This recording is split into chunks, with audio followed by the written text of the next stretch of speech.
Hello friends, welcome back to my YouTube channel Basic Concept by Sonia Singh. Today I am going to teach you about first writ, habeas corpus, बंदी प्रत्यक्षीकरण।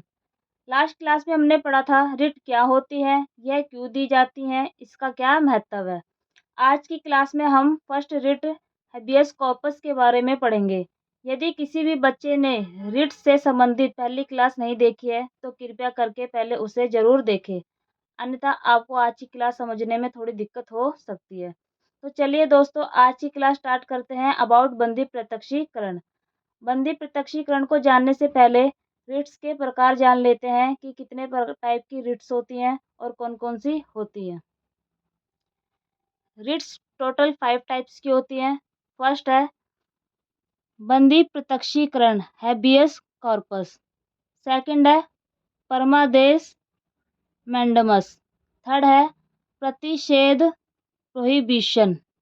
Fourth है उत्प्रेक्षण लेख सर्टिओररी। Fifth है अधिकार परीक्षा quo warranto.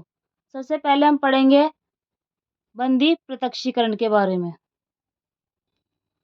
First writ है हमारी habeas corpus, बंदी प्रत्यक्षीकरण। बंदी प्रत्यक्षीकरण का शब्दार्थिक अर्थ है बंदी को न्यायालय के सामने उपस्थित करो।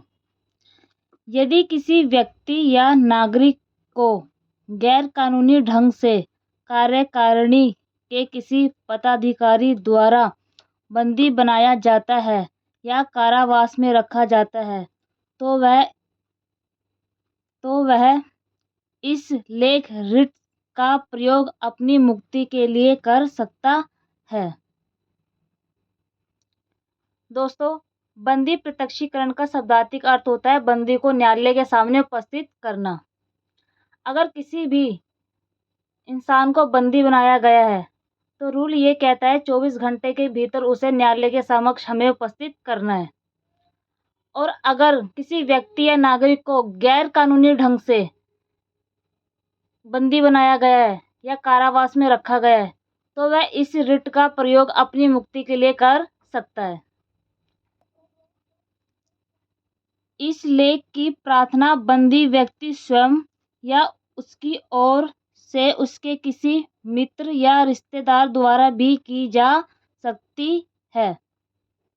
जिस व्यक्ति को बंदी बनाया गया है वह इस रिट का इस्तेमाल खुद भी कर सकता है या उसके बिहाफ पर उसका मित्र या रिश्तेदार भी कर सकते हैं। जब न्यायालय के द्वारा बंदी की प्रार्थना पर लेख जारी किया जाता है तो उस पदाधिकारी को जिसने प्रार्थी को अपनी अभिरक्षा कस्टडी में रखा हुआ है यह आदेश दिया जाता है कि बंदी को अदालत के सामने उसके बंदी बनाए जाने के कारणों को बताते हुए उपस्थित करे।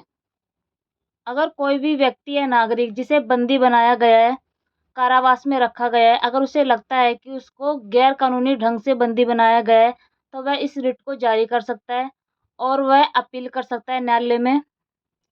न्यायालय फिर इस रिट को जारी करेगी और आदेश देगी कि जिस भी व्यक्ति या नागरिक को आपने बंदी बनाया है उसके बंदी बनाए जाने के कारण को बताते हुए उसको अदालत में पेश किया जाए। यदि प्रथम दृष्टया यह साक्ष्य है कि बंदी को विधिवत रोका गया है और उसके परीक्षण ट्रायल के लिए उचित कदम उठाए जा रहे हैं तो उसे अभिरक्षा में वापस दिया जा सकता है। जिस भी पदाधिकारी द्वारा किसी व्यक्ति को अगर बंदी बनाया गया है और उस बंदी बनाए जाने का कारण अगर उचित है और उसको सही तरीके से ट्रायल पे रखा गया है तो न्यायालय उसको दोबारा कस्टडी में भेज सकती है। किंतु यदि उसे रोके जाने का कारण असंतोषजनक लगता है, गैर कानूनी लगता है, तो न्यायालय उस बंदी को तुरंत छोड़ने का आदेश जारी कर देगी। आगे पढ़ते हैं किंतु यदि उसे रोके जाने का कारण असंतोषजनक दिखाई देता है तो न्यायालय बंदी को तुरंत छोड़ देने का आदेश देगा। इस रिट का मुख्य उद्देश्य अवैध रूप से निरुद्ध किए गए व्यक्ति को शीघ्र उपचार प्रदान करना है।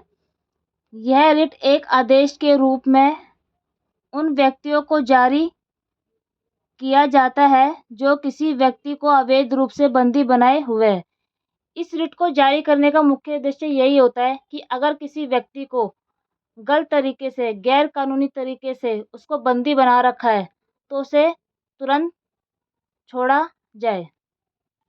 न्यायालय इस रिट को जारी करके उस व्यक्ति को शीघ्र उपचार प्रदान करेगा और उसे कारावास से छोड़ने की तुरंत आदेश देगा। आर्टिकल 32 के तहत सुप्रीम कोर्ट को रिट जारी करने की शक्ति दी गई है। आर्टिकल 226 के तहत हाई कोर्ट को रिट जारी करने की शक्ति दी गई है। भारत में बंदी प्रत्यक्षीकरण के बारे में तथ्य। निम्नलिखित मामलों में बंदी प्रत्यक्षीकरण जारी नहीं किया जा सकता। पहला पॉइंट, जब हिरासत वैध हो, मतलब जिस भी व्यक्ति को बंदी बनाया गया है वो विधिवत तरीके से बनाया गया हो तो बंदी प्रत्यक्षीकरण की रिट जारी नहीं कर सकते।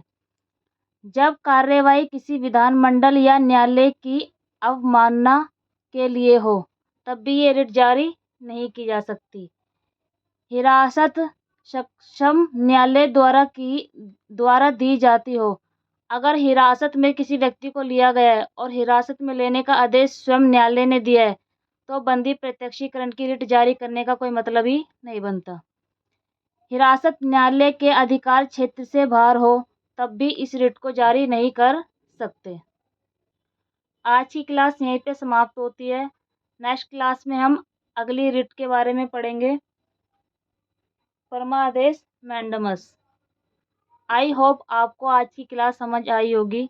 कि कृपया करके चैनल को लाइक, शेयर, सब्सक्राइब करें। धन्यवाद।